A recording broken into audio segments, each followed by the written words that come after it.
1947 में 15 अगस्त को जब हमारा देश आजाद हुआ, कांग्रेस ने संघर्ष किया, पूरे हिंदुस्तान के लोगों ने संघर्ष किया और एक गाना आया कि मेरे देश की धरती सोना उगले उगले हीरा मोती। इंदिरा गांधी का दौर आता है, उस वक्त डिक्टेटरशिप में देश अपना चला जाता है। 1975 से लेकर 1977 तक इमरजेंसी लागू रहा, तानाशाही की ओर हमारा देश बढ़ रहा है। ये एक बहुत बड़ा सवाल है। हेमंत सोरेन की अरेस्ट से लेकर के केजरीवाल का अरेस्ट होना, पूरे आजाद भारत में पहली बार ऐसा हुआ है कि किसी सिटिंग चीफ मिनिस्टर को अरेस्ट कर लिया गया है। राहुल गांधी को गुजरात की एक अदालत ने 2 साल की सजा सुनाई। इलेक्शन कमीशन ऑफ इंडिया के हाथ में होता है फ्री एंड फेयर चुनाव कराना। 2 ऐसे इलेक्शन कमीशन ऑफ इंडिया के चीफ सिलेक्ट हुए हैं जिनको प्रधानमंत्री मोदी और अमित शाह ने सिलेक्ट किया है। कांग्रेस पार्टी का आरोप है पैसा दे करके हम अपना एडवर्टाइजमेंट छपवाना चाह रहे हैं, तो हमारा एडवर्टाइजमेंट नहीं छापा जा रहा है। वर्ल्ड का सबसे बड़ा स्कैम घपला कूपन, जर्मन की एक मीडिया ने इंडिकेट करते हुए बोला है तानाशाही से सिर्फ 2 कदम दूर है। मीडिया की भी बारी आएगी जिस दिन उनके गोद का पैर दुखेगा ना बेटा, ऐसा लात मारेंगे कि समझ में आएगा। आप सोच रहे हो कि हम प्रधानमंत्री का गुण गा रहे हैं तो हमारे साथ कुछ नहीं होगा। शिवसेना के एक कैंडिडेट को जैसे ही टिकट अनाउंस होता है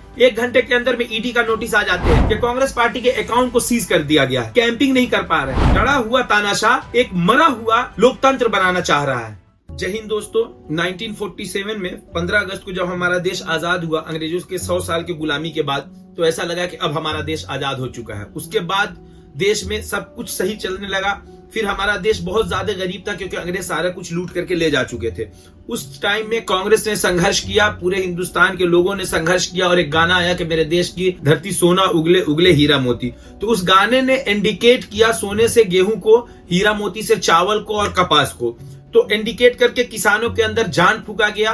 किसानों ने मेहनत किया, फिर यहाँ के जवानों ने मेहनत किया और कांग्रेस पार्टी ने मेहनत की, देश को बहुत आगे लेकर के आए। फिर उसके बाद इंदिरा गांधी का दौर आता है, उस वक्त डिक्टेटरशिप में देश अपना चला जाता है कि आपको पूरी तरह से निगरानी में गवर्नमेंट रखी हुई है। 1975 टू 1977 यानी 1975 से लेकर 1977 तक इमरजेंसी लागू रहा और उसके बाद पूरे देश के लोगों ने इकट्ठा होकर के वोट दिया और उसके बाद इंदिरा गांधी को प्रधानमंत्री के पोस्ट से हटा दिया गया, कांग्रेस को हरा दिया गया, कांग्रेस का गुरूर तोड़ दिया गया, घमंड तोड़ दिया गया। 1975 से लेकर के 1977 तक इमरजेंसी था देश में। इस चीज को नोट करके रखिएगा। क्या अब उसी दिशा में तानाशाही की ओर हमारा देश बढ़ रहा है? ये एक बहुत बड़ा सवाल है। जब हम आपसे ये सवाल कर रहे हैं तो बहुत सारे लोग ये बोलेंगे कि ये पागल हो गया है, बट इसको हम साबित करने की कोशिश करेंगे। हेमंत सोरेन की अरेस्ट से लेकर के केजरीवाल का अरेस्ट होना, पूरे आजाद भारत में पहली बार ऐसा हुआ है कि किसी सिटिंग चीफ मिनिस्टर को अरेस्ट कर लिया गया है, बेगर कोई सबूत के, बेगर कोई दलील के, बेगर कोई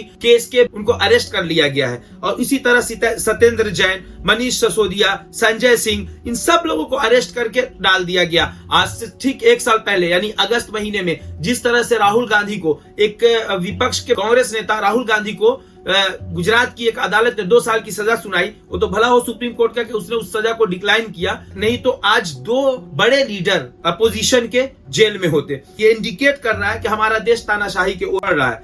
जिस तरह से अरेस्ट किया गया अरविंद केजरीवाल को, तो इसमें पूरे भारत देश के अलावा बाहर से जैसे अमेरिका, जर्मनी, इन सब लोगों ने भारत को ट्रोल किया है और कहा है, प्रार्थना करते हैं भगवान से कि इस बार फ्री एंड फेयर चुनाव हो और पूरे जनता भारत की सही तरीके से चुनाव कर पाए, पूरी भारत की जनता सही तरीके से इलेक्शन में भाग ले पाए। लेकिन ये कैसे मुमकिन हो सकता है कि फ्री एंड फेयर चुनाव हो, जबकि इलेक्शन कमीशन ऑफ इंडिया के हाथ में होता है फ्री एंड फेयर चुनाव कराना, यानी पूरे ईमानदारी से चुनाव कराना, कहीं भी भेदभाव नहीं करना, इसको फ्री एंड फेयर कहते हैं। तो ये जिम्मेदारी किसकी है? इलेक्शन कमीशन ऑफ इंडिया की। इलेक्शन कमीशन ऑफ इंडिया में 2 ऐसे इलेक्शन कमीशन ऑफ इंडिया के चीफ सिलेक्ट हुए हैं जिनको प्रधानमंत्री मोदी और अमित शाह ने सिलेक्ट किया है। वो दोनों IAS ऑफिसर थे, अंडर अमित शाह काम कर चुके हैं। उन लोगों को इलेक्शन कमीशन ऑफ इंडिया का चीफ बनाया गया है। इसमें क्या आप फिर भी उम्मीद रख रहे हैं कि पूरे ईमानदारी से चुनाव हो जाएगा 2024 में? बिल्कुल भी नहीं, हमें तो उम्मीद नहीं है। अगर आपको उम्मीद है तो आप कमेंट बॉक्स में आकर के कमेंट करके जरूर बताइएगा। दूसरी सबसे बड़ी चीज, सारी मीडिया को अपने अंडर रख लेना, अपने कंट्रोल में रखना, प्रिंट मीडिया हो या फिर कह लिया डिजिटल मीडिया। कांग्रेस पार्टी का आरोप है कि हम पैसा दे करके हम अपना एडवर्टाइजमेंट छपवाना चाह रहे हैं, तो हमारा एडवर्टाइजमेंट नहीं छापा जा रहा है। जबकि आप इन सारी चीजों में एक चीज और नोटिस किया होगा, पूरे वर्ल्ड का सबसे बड़ा स्कैम घपला कूपन यानी इलेक्टोरल बॉन्ड को टीवी से और अखबार से इन खबरों को किस तरह से उड़ा दिया गया, गायब कर दिया गया।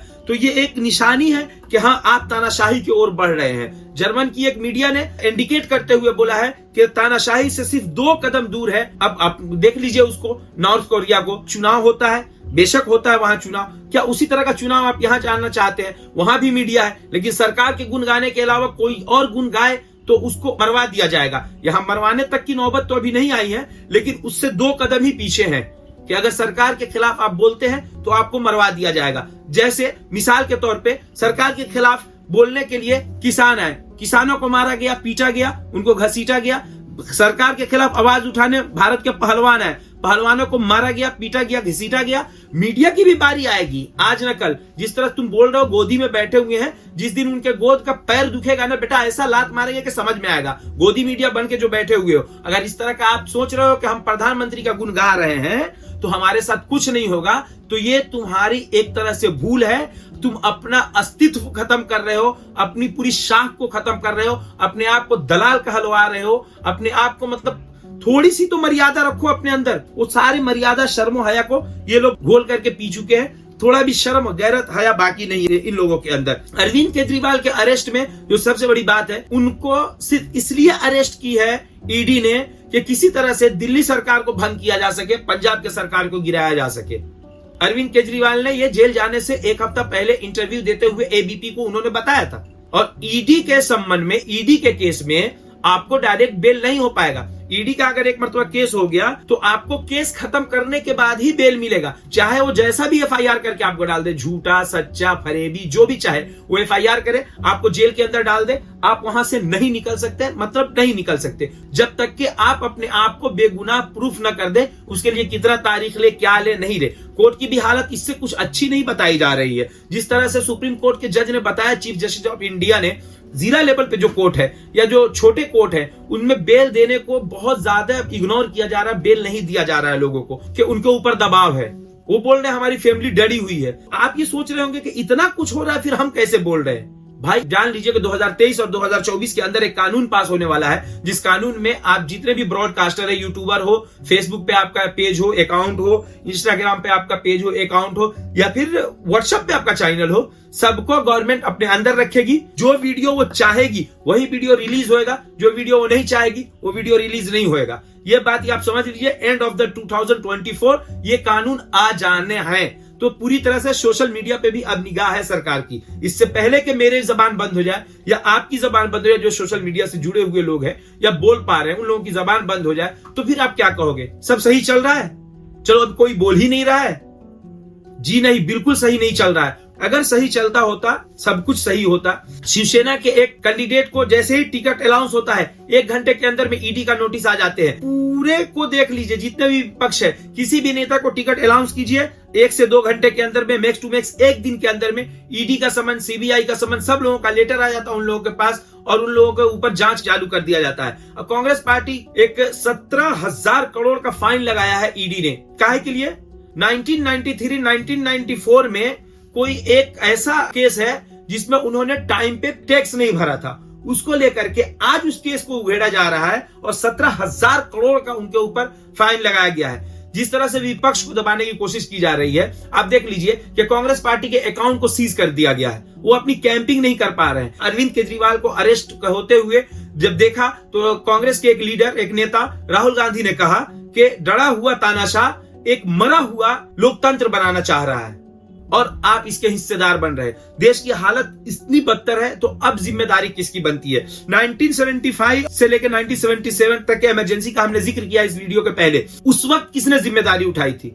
आम जनता ने, आम पब्लिक ने, हमने, आपने, यानी सब लोगों ने मिलकर जिम्मेदारी उठाई थी कांग्रेस को सीट से हटाने का, कांग्रेस को देश से हटाने का। तो आज भी हमारी जिम्मेदारी है, आपकी जिम्मेदारी है, हम सब की जिम्मेदारी है कि इन सब चीजों पे आवाज उठाए और अपना वोट दें।